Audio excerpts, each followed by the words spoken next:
chung bước đi đến say đắm mối tình. Tình yêu là anh em, tình yêu là anh em, mãi mãi không bao giờ phai.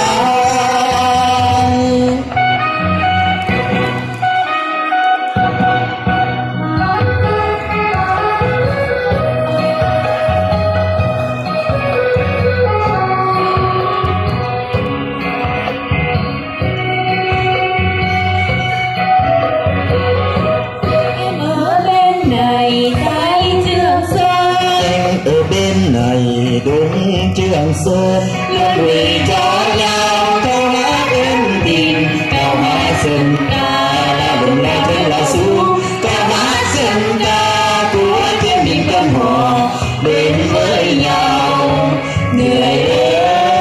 người ơi, em về em ở bên Tây, anh ở bên Đông, hai nước nghe chung tiếng ca đời xa, đất nước Champa, đất nước Tiên Sùng, chung bước đi lên say đắm mối tình. Tình yêu là anh em, tình yêu là anh em, mãi mãi không bao giờ phai.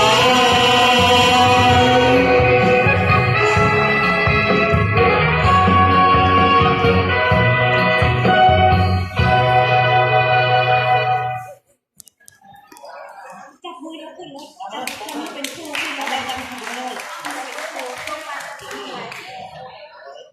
เขาตื่นมาหาเร